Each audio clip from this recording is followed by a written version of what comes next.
All right, y'all, before we get started, I have been watching George for a long time, like many of you on YouTube, since he was a little kid.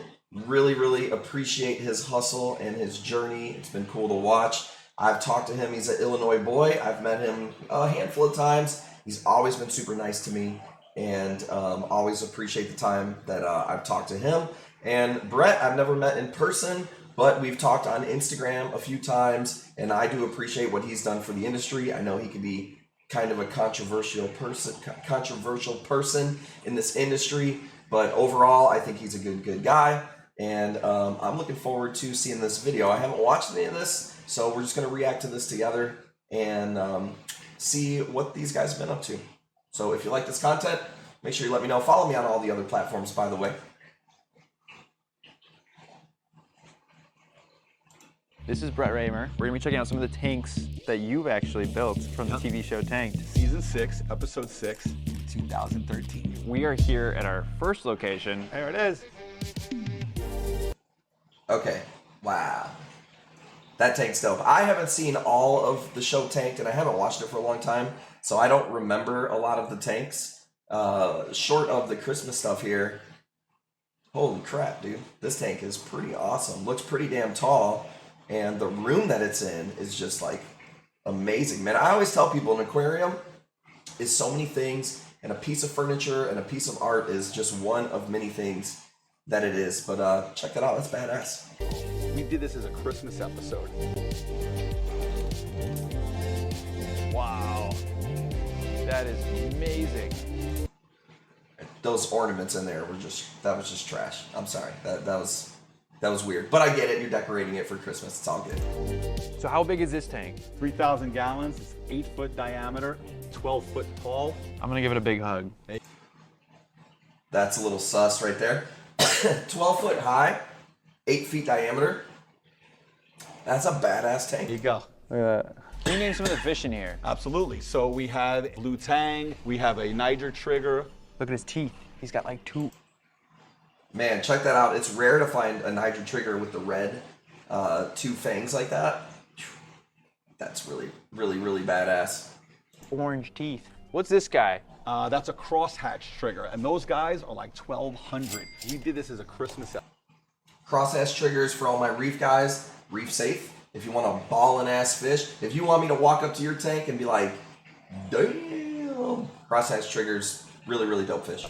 And some of the fish that we put in were called candy cane squirrels. Well, if you notice, there's some really big candy cane squirrels still in here. I'm gonna have to say that these guys are probably still the same fish from the original episode. As a hobbyist, I would. Wow, so there you go. A lot of people think that they're just, they get a lot of people that talk shit about what they do. Oh, all the fish died right away. I mean, that particular fish has been there since the beginning, so that's pretty cool, man. I was always geeking out, like, yeah, I knew what that fish was. I'm so glad he pointed that out. Octopus is a cephalopod, which means head feet. Creole wrasse. And these guys change color throughout their... You gotta love Brett, dude. These guys change color.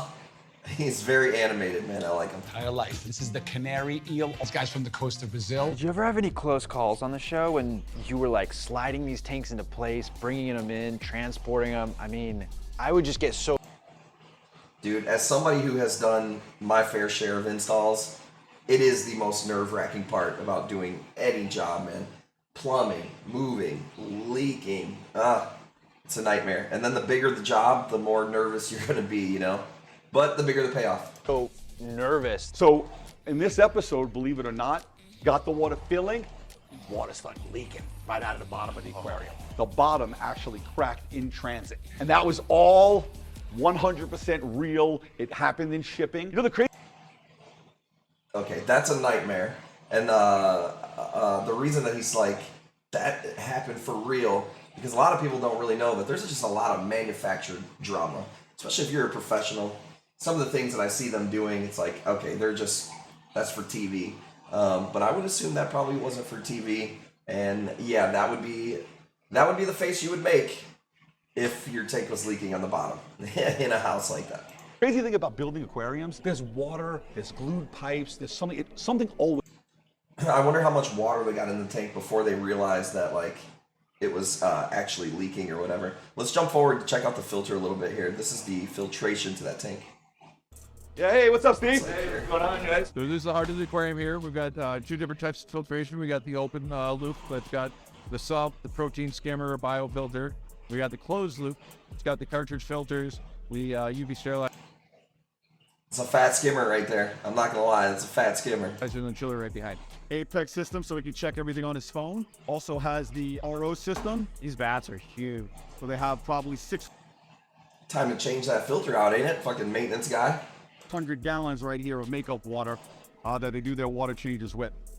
Makes water changes really easy. We can knock out 600-gallon water change in about 10 minutes. When we design rooms like types like this is the size of the room that we would love to have. Most situations don't really allow you to have a room like this. So we're here. Yeah, so that is really dope. If you're gonna do a big aquarium, man, make sure you got a room that's for the filter, so the maintenance guy like this doesn't have to be creeping around, you know what I'm saying? Fitting in tight spaces. Make sure you got a room like that. Twice a week to do any of the cleaning that we can do from the top and from outside of the aquarium. About every other month. I can tell you this, cleaning a tank that's not flat, way harder when you got curved glass than any flat surface, just 100% harder. Put a diver in. That's crazy. Next time you need someone to clean this tank, let me know. I'll put you to work. Steve used to work at the Georgia Aquarium. You were telling me you've done potentially the world's largest water change? Yeah, we were draining 100 gallons of water a minute for 10 straight days, total of 1.2 million. What? That is so much. All right, I thought I was the leader of the water change gang. That motherfucker is the president right there. Jesus, that is a lot of water. Shout out to the Georgia Aquarium. Never been, want to go. Maybe we'll do some filming there. What do you guys think? Million gallons. Did you guys hear that? 1.2 million gallon water change. I get anxiety just thinking about that. Okay, so on this episode, I remember seeing a ton of fish were put in like right away. What? That's pretty awesome. Let's go to the next tank. Yeah, we're basically in the foothills of the Appalachian Mountains. It's like Davy Crockett Wilderness. I feel like you don't do well in Will. So they must have a pretty decent aquarium little society out there. That's pretty cool. Kind of passed it off to a Wow. service and maintenance guy. Correct. Steve was one of the guys that you would do that with. Correct. But you also just build unbelievable aquariums on your own. Right. Owner of the facility saw the show, loved it, and then when he started getting the idea of making this whole facility, was where he decided he was going to finally make that aquarium. I know a lot of people don't like fake corals. I know a lot of people don't like fake corals, but there's just certain tanks where it's necessary to do to make it look real, make it look pretty. How awesome does that tank look right there, man? And then you can do pufferfish, angelfish, triggerfish, all these fish that will eat corals. You don't got to sit there and worry about chemistry as much. It's just, I know people hate on it, but when it's done right, come on, man. That tank is awesome, dude. Check out that table down there. I'll be rolling up on there, bro. This is cool. Why do you guys use artificial coral here? Part of it was just a lot of the maintenance. Since this is a ways out of Atlanta, it's tough for us to get over. So reef tank up here would have been a lot to handle. And then, you know, if they're having events and things like that, they don't want the maintenance guy coming in here, so we'd have to work around it. Coral inserts. You know, there are a lot of people that hate them, right? Because they're reef guys. Okay, but What was that long thing laying in there? That was kind of weird, no?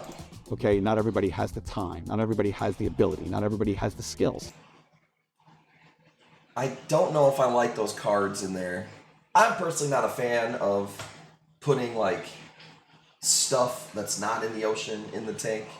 I don't know. If it was a poker room, maybe, I We suppose. build these for practicality. So it looks like it's What is that long thing right there? I don't like that. My eye is drawn to that straight line. It's very strange. really dense, but if you look closely, there's all kinds of swim throughs and lots of areas for the fish to go and have their own spaces. Another reason that we did the artificial reef is he wanted to have some of the big angelfish and some of the Yeah, so that's like I said, you can do some really cool fish in there. There's some really awesome decoration in here. And I'll say this as a maintenance person myself, ex-maintenance person myself, those corals are clean, dude. Like, I'm not even seeing a lick of algae. We've been chomping on corals. As you can see, we got a large angel, the blue angel there. We got a number of triggerfish, some of artist butterflies. There's a dog-faced pufferfish. There are dozens of fish in here, super colorful. You got this bowling pin, you got the bowling ball, poker cards.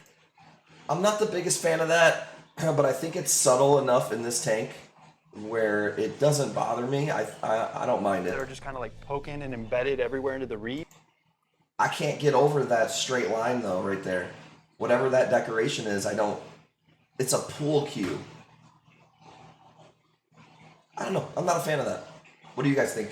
I love it. I love the cabinetry. It's a cabin in the woods. Okay, so what are these? We also have extra props that they send along with it. So we've got like coral encrusted pool balls. Yeah, I don't know. I'm good on that. But it is cool. That's a pretty cool setup. That house looks pretty dope too. Well, they got a bowling alley in there.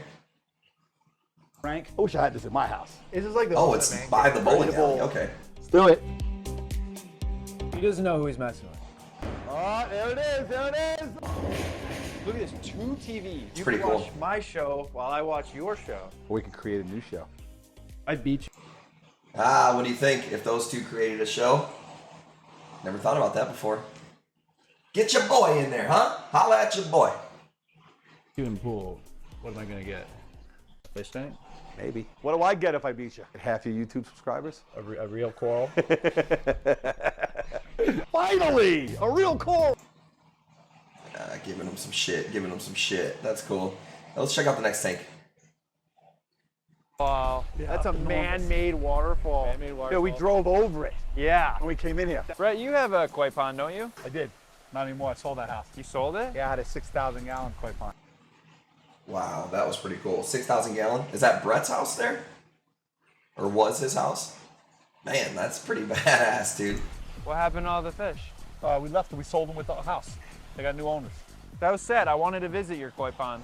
Yeah, I wish you could have came. Have to build another one day. You know, you and I have a lot in common. Yes, we do. You know, reef tanks, koi ponds. I loved your koi pond because you had those massive windows. Yeah, you're able to see. I treated it like a fish tank. I wanted it to be. Doesn't George have one of those in his basement? Like a nice glass koi pond? I'm pretty sure he does. Able to sit down and look into it. Something in the park. Theater in the park. Theater in the park. That was dope. Come on, man. Hate on the man all you want to. That was a dope setup right there. Park. Yeah. I got a question for you. Yeah. They say the grass is greener on the other side.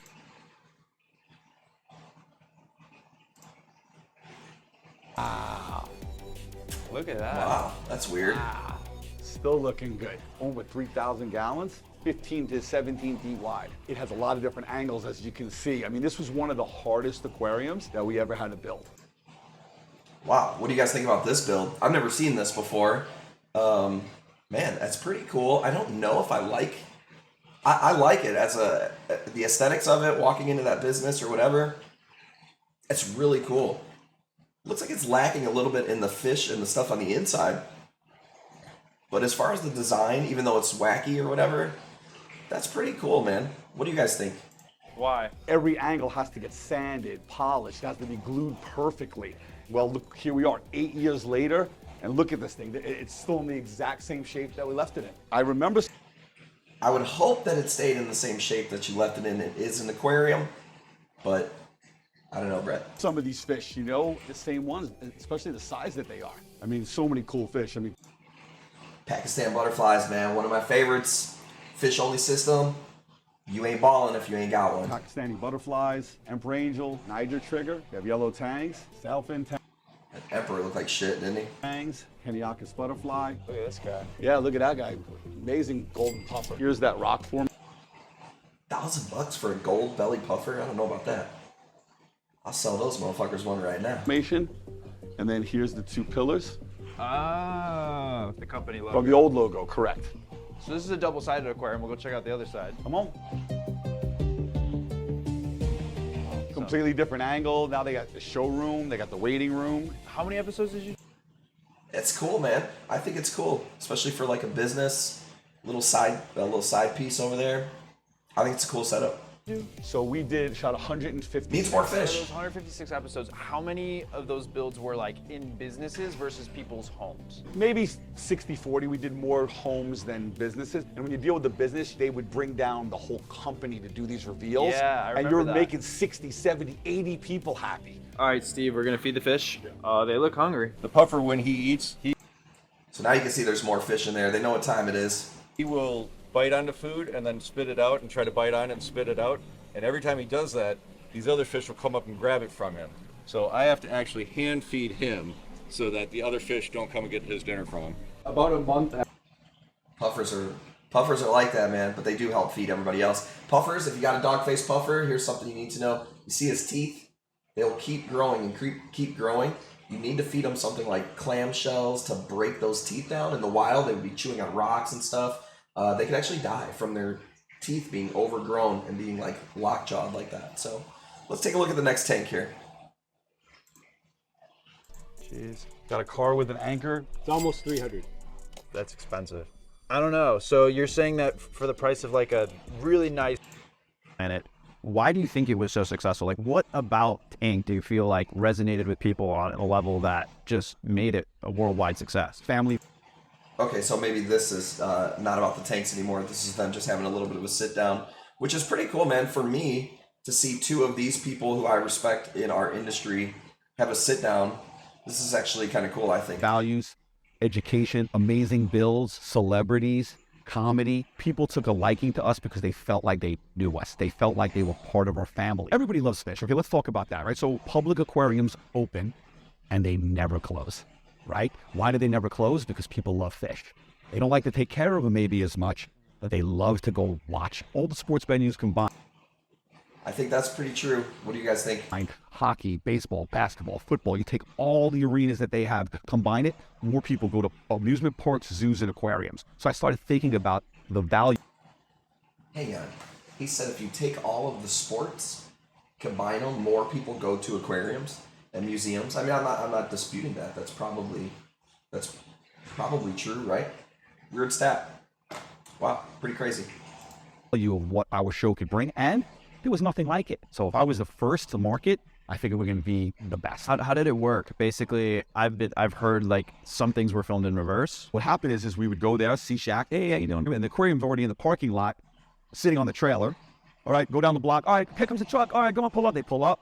Okay, let's go. We change our clothes, boom, boom, boom, go in. 3 days. So 2-3 days outside. One of the big knocks that they got is just people just don't understand editing and filming. They don't realize that it takes hours, weeks, months to do a show, and you watched it in 30 minutes, including commercials. I think that's one of the biggest knocks is people just don't understand that editing and all that stuff takes time. You got to take out the parts that are boring. You know what I'm saying?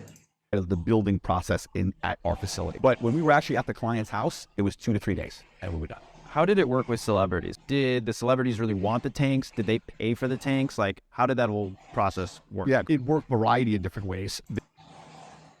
He said, did they really want the tank? It's kind of a weird question. There were celebrities that watched the show, and their kids and their families were fans, and they called the production companies and said, hey, we want to buy an aquarium. Well, we'll write you a check, and we want to come in and buy you an aquarium. They got extra because they were celebrities, but they wrote a check. Then there were celebrities that we reached out to that we wanted to see if they were interested in the show, and the aquarium was paid for by the production company. My company and me, we always got paid. Like Tracy Morgan, he might have gotten a specific amount of budget, but if it was over the budget, the client would have to pay everything above and beyond what that would be. Talk about the difference. That's pretty cool. Incentivize. It's almost like you're paying for an influencer to have your product. So, pretty smart. Difference between the show, you as talent, and ATM as a company. Like, how did that work? I think a lot of people just assume it was all like one big thing, but really they're kind of separate entities. You worked for Animal Planet as talent, but then you also had a business that was kind of profiting from part of the show. Which a lot of people don't know, they were just tank manufacturers. They didn't have fish at the facility. I don't think they did maintenance or anything. I think they were just strictly acrylic manufacturers. So how did that work? I have my business and then talent. So the business was a regular business that just ran and operated for years. And then we had my other side of revenue, which was being the talent on the show. So we had two forms of revenue, which were like two separate entities, which was a personal entity and then a business entity. So, but all the business that we did from the show, you know, this company went from doing $2 million a year to doing $10 million a year. Wow. So that's the impact that our television show had on our business. And I mean, you can believe that, right? They could start charging more. They could start getting to more eyeballs. So yeah, obviously doing the show was really good for him. That was probably I think social media was around, but being on TV was still way bigger than it is now. Super smart, man. We were getting projects now that we were getting used to get $20,000, $30,000 projects, we were getting 100, 500, million, 2 million. Those are the kind of numbers that we were seeing in projects, and as that went up exponentially, our profit margins went up and the company just started growing. We went from 5 employees to, at our peak, we probably had 60. That's what. Wow. Man, it becomes a beast at that level. Going from 5 employees to like 60, I really can't imagine. I think the most employees we've ever had was maybe 10 or 8 or so. And it's so hard to manage people. I cannot imagine being that big of a company. It's just craziness. The show did for the company. It really grew its base and was able to grow the brand. You said the production company makes the majority of the money. Why is that? In retrospect to what I was making versus what the owner of the production company was making, I would have liked to have owned a piece of that because I created the show and gave it to them. Is that hindsight, baby? Hindsight's 2020. Common with like reality TV that the talent is so underpaid compared to the production companies? Sure. I don't know about any of that. Obviously, I hate when people are in other people's pockets, but I would assume a production company has to put up a lot of risk.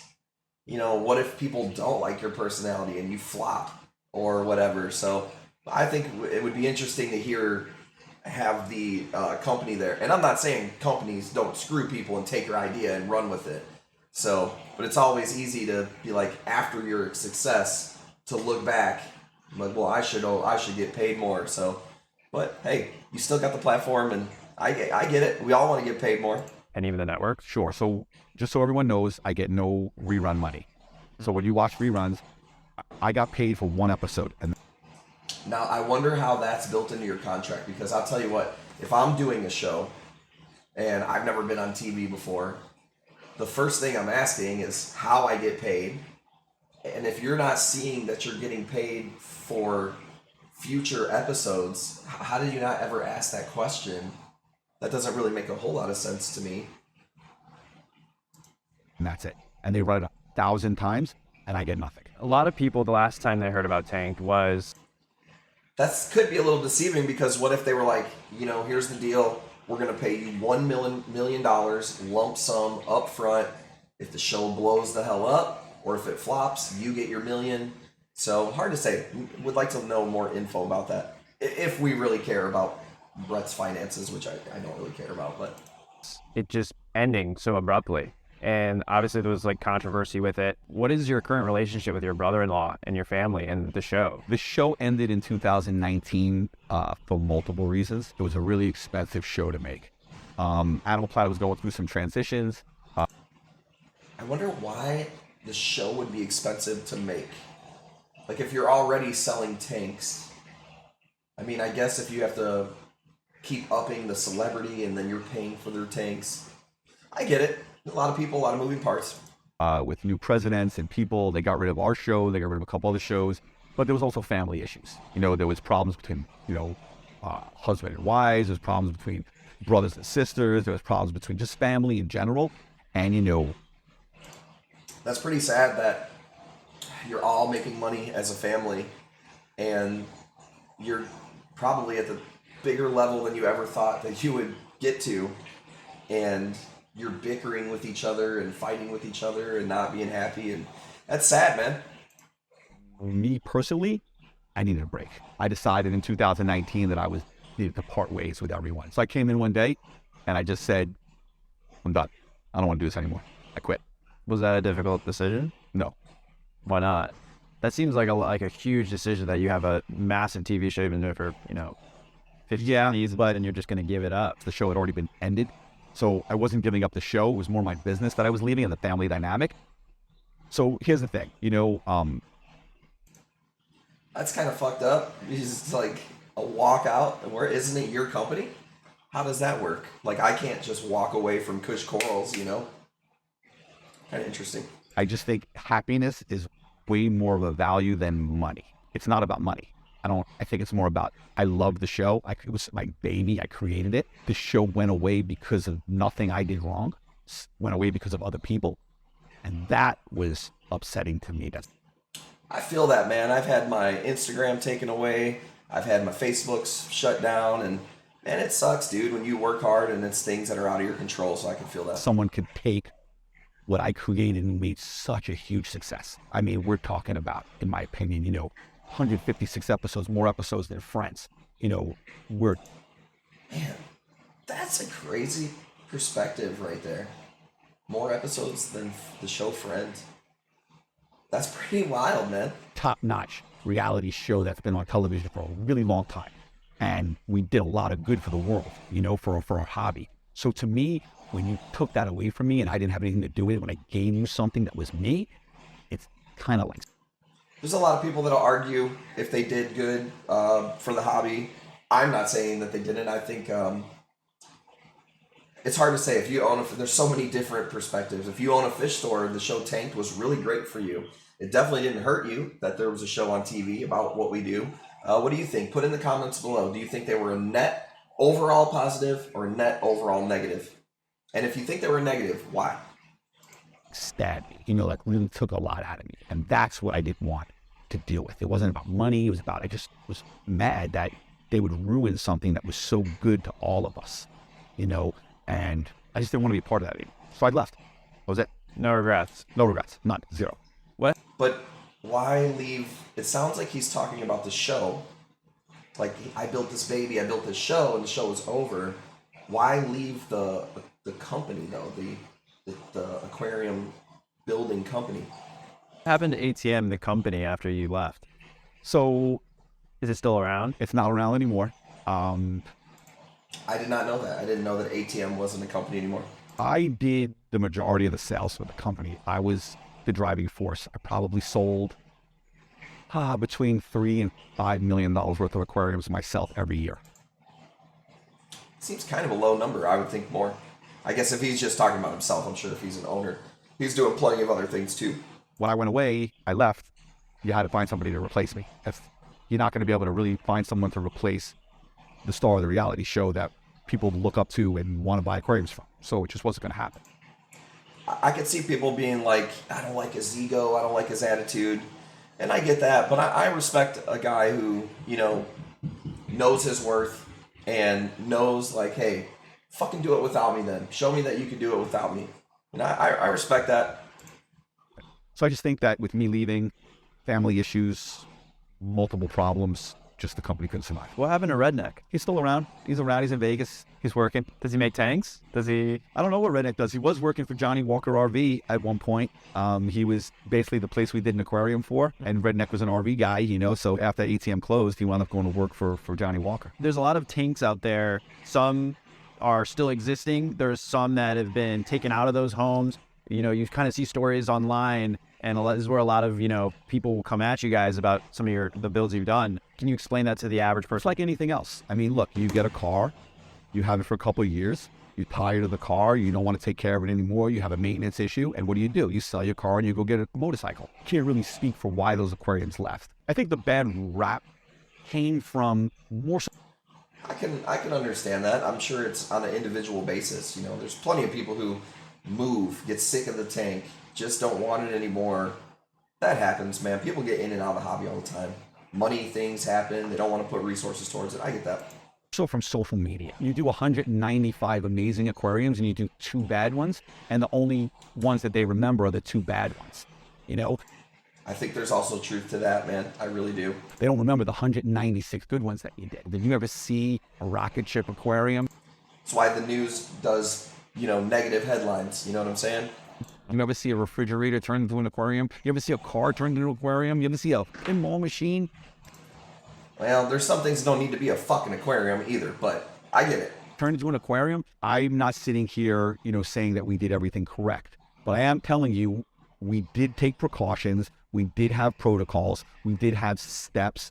And we did have actual documentation that people signed to say that they were going to follow these protocols. I'm not pushing the blame anywhere. It's just a combination of so many different things that happened. The bottom line comes down to is once I left that... Yeah, I don't know why he feels the need to defend it too much. It's like, I would just be like, look, I make the tanks and then I leave and I make another tank and it's on the person, When, like he said, if I make a car, I could be the best car, maker in the world. Once I give it to you, it's on you to maintain it and do the oil changes, and what you do with it is what you do with it. I totally understand that. If I was him, I wouldn't even try to defend that. I would just tell people, look, dude, I make the tank. That's it. premise, you should realize that you need, if you have an aquarium like this one right here and it's thousands of gallons, if you're not an expert, hire someone. If you can afford an aquarium that's $100,000, you should be able to afford someone to take care of it. You guys essentially would build it for the client, and then at that point, you essentially pass it off to like a service and maintenance company who then takes care of it for months. I don't think a lot of people even understand how that whole process works. Right. But it's then their responsibility to make sure it continues to look as good as you guys. What do you guys think about George as an interviewer? I've never really seen him in this position. Pretty wild, huh? It's made it look like on the installation and in the show. Once I build you an aquarium and I leave your premise, I don't know what you're going to do, right? You might follow our rules. You might not follow our rules. It's your aquarium at that point. Talk about the fine line between the entertainment and the education aspect. I mean, I'm facing that even with the stuff that I make right now is how do you toe that line?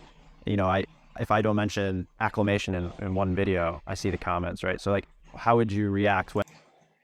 Man, I think you gotta stop giving a fuck about what dumbass people think, man. Seriously. I get what he's saying, you know, like, if you don't fully explain everything on every single video, not everybody's seen all your other videos, they don't understand the concept. Man, fuck that, dude. Do your thing. If anything, it's kind of a little secret in the social media industry. Those little things are kind of like gems that you don't know. You make a little mistake, and you get a million comments because of it, or you omit something from the video. Man, stop worrying about what people say in the comments, dude. Fuck them. When people would come at you guys talking about too many fish at once, you know, not acclimating the fish correctly, that's not how you properly set up a tank. What do you say to those people? Bunch of people that never worked at a fish store, probably, or nothing. I'm not saying that he did everything right. I'm not saying they edited it perfect. They couldn't have done anything different. But people that criticize shit online, it's most people who've never actually done anything. Talk to those people about a lot of different things, right? I ask them if they watch a movie and they see Superman jump off a building, do they believe it's real? You know, are we a science channel or are we on the planet? Are we for entertainment? So I talk to people first, like, what do they expect, right? I dealt with a lot of flack in the beginning for the exact same reason that you're talking about. But what people don't understand is what goes on behind the scenes. Now, if you believe in your heart that we can fly to Atlanta, meet with Shaq, build an aquarium, get it filled up, get it stocked, and reveal it in a 45-minute time frame, it's not true. It's just... Yeah, I mean, like I said, you're dealing with the lowest common denominator sometimes when it comes to people on the internet, so... Not going to happen. So you had to show what was important and what wasn't important. Talk about the fit. Not even what's important all the time. What's entertaining? You know, there's some stuff that's important when it comes to a setup, but it's just boring and it's not entertaining, and you can't fit that into a 30-minute show, you know? Fish is why everyone gets an aquarium.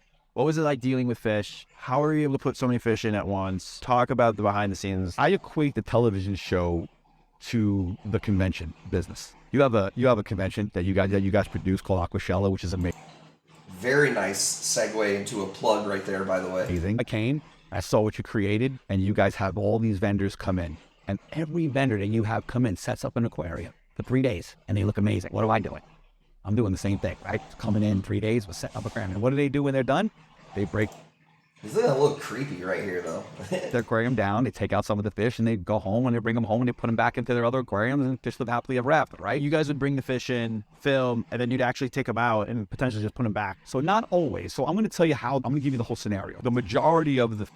That's pretty interesting. I can see that. Like, if you're in a situation where you're like, look, we got to skip town, put these fish in here for the shot, get them out. As fucked up as that might sound to some people, when you're in the entertainment business and that's what you're doing, it's like you're killing the fish, you're bringing them back to the store or wherever. I could totally understand that. But some people might not like that, but I understand that. The fish, if we were able to, we ship them to the maintenance company first, put them in a hospital aquarium, treat them, get them all ready. Then we would do the shoot, and then they would take out half the fish, depending on the aquarium, right? Because if we have only had 20 fish in there in the 300-gallon aquarium, and the tank's doing well, what's the purpose of pulling the fish? The tank's cycled. Like, people don't realize how fast you can cycle an aquarium with cyanide biomaterial. Oh, here comes the Fritz, the turbo start promo. I'm calling it now. Chemicals, all the things, protocols that we took place, you would literally come back 3 days later and test the aquarium and it's cycled. The myth of 4 to 6 weeks that you gotta wait and do it so slow, and it's been the easiest way to go so you don't lose a lot of money. Because yes, is there always risk of doing it that way? Of course there's risk. And if you have $1,000 worth of fish, you're most likely going to, if you fail, you're probably never going to want to be in the hobby again. So the goal of people is to take it slow. How did you deal with a lot of those aquarium hobbyists who would make those jabs? Did you ever feel kind of, not disrespected, but did you ever feel like you didn't kind of get the credit you deserved, especially with aquarium hobbyists? No, I didn't need affirmation from the aquarium hobbyist. People already, you're a hobbyist, you're already a hobbyist. I hope you were going to love what I did. You know, I hope you were going to love the stuff that I was doing because you are a hobbyist. But the bottom line is I didn't create the show for the hobbyist. I created the show for the people to become hobbyists. The flack doesn't bother me. It bothered me in the beginning. If that's true, which it seems like he's telling the truth there, I think, what do you think? Do you think he did a good job or not? I feel like the show, if it exists, it brings more people into the hobby than not existing, that's for sure. I've had an argument with one of my other friends who's a maintenance guy, and he's like, I don't necessarily think this hobby needs to grow and have more people coming in and killing fish. I think there's an argument for that it's not necessarily a good thing that our hobby grows. I'm just here for the ride, baby. Because I didn't understand how people couldn't look at the show as entertainment, right? I was having a hard time understanding that, and it was bothering me a lot in the beginning. But then I started... Well, it's called reality TV, man. Some people don't know the difference. Started realizing that for every one person that says something negative, there's 500 that say something good. I wanted to make aquariums fun. I wanted to make them super exciting. I thought that what we could do was bring it to the mainstream, right? You know, I built an aquarium for Kobe and Dr. Dre before I even had a show. Did anyone ever know about that? Nobody knew that they had aquariums. Nobody knew that Kobe... I didn't know that. That's pretty dope. We loved the aquarium. Nobody knew it because it wasn't public knowledge, right? What I've done is spawn the next generation, which is you and people like you, to... People like him. That motherfucker's been doing it longer than he has. Continue the hobby and take it to next levels. For all I know is it's going to keep growing, and there's going to be all kinds of new cool things and super exciting things that are going to come out. And it's might be because of me, but hopefully it's going to be because of people like you. Cool. Hey, thanks so much for talking to me, man. Yeah, thank you for having me, bros. I had a great time. Well, what did you guys think? I thought that was a pretty cool interview, a pretty cool video. If you guys like that content, if you like us reacting to stuff, make sure you comment below that you liked it. Let's get into the giveaway for the comments from the last YouTube video. All right, y'all, here is the last video that I did about 60 pounds ago. Let's go to the random picker right here. I already got the URL put in. Let's see what happens. I've never used this website before, so this is new, doing it on the fly. Choose a filter, anything goes, include replies. Let's do no replies. All right, this is gonna be for 50 bucks to use in the Father's Day stream on Sunday. Make sure you comment on this video because the next YouTube video that I do will do the same thing and pick a winner from that one. Ready?